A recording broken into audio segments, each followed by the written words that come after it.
তো মুমিন কারা হবে, মুমিনের আলামত কি, মুমিনের পরিচয় কি, মুমিনের বৈশিষ্ট্য কি, মুমিনের চিহ্ন কি? আল্লাহ তাবারক ওয়া তাআলা বলছেন যারা প্রকৃত মুমিন হবে, খাঁটি ইমানদার হবে, আল্লাহওয়ালা হবে, আল্লাহ ভীতু হবে, তারা সব চাইতে কারা মুমিন হতে পারবে। আল্লাহ তাবারক ওয়া তাআলা বলছেন যারা দুনিয়াতে ভালো কাজ করবে, যখন তাদের সামনে কোরআন তেলাওয়াত করা হবে, জাহান্নামের কথা বর্ণনা করা হবে, জান্নাতের কথা বর্ণনা করা হবে, আখিরাতের কথা বর্ণনা করা হবে, তখন মুমিনের দিলটা নরম হয়ে যাবে, আল্লাহর দিকে ভীতু হয়ে যাবে, কাতু হয়ে যাবে।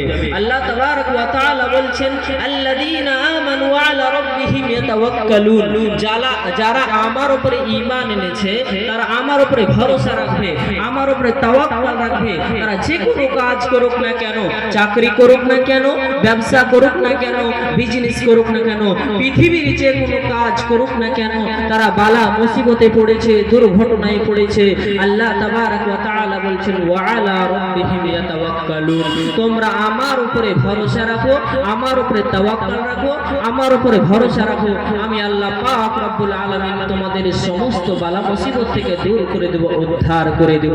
সুবহানাল্লাহি ওয়া বিহামদিহি। মুমিন হতে গেলে শুধু নামাজ পড়লে হবে না, রোজা রাখলে হবে না, মানুষকে দেখে বড় বড় জুব্বা পাঞ্জাবি পড়লে হবে না, এটার নাম মুমিন না, এটাকে মুমিন বলে না। মুমিন হতে গেলে আল্লাহর ভয় রাখতে হবে, আল্লাহর ডর রাখতে হবে, তাকওয়াশীল হতে হবে, পরেশগার হতে হবে, দিনদার হতে হবে, তারপরে তখন আপনি মুমিন হবেন। আল্লাহ রাব্বুল আলামিন বলছেন ওয়ারাই মুমিন ওয়ারাই কামিয়াব ওয়ালতাকুম মিনকুম উম্মাতু ইয়াদউনা ইলাল খায়র।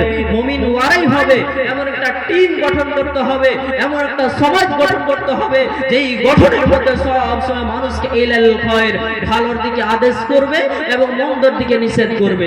ইলাল খায়রি ওয়া ইয়ামুরুনা বিল মারুফ, আর তাদেরকে সব সময় ভালো ভালো কথা বলবে, ভালো ভালো নসিহত করবে, এসো ভালোর দিকে এসো, আল্লাহর দিকে এসো, নামাজ পড়তে এসো।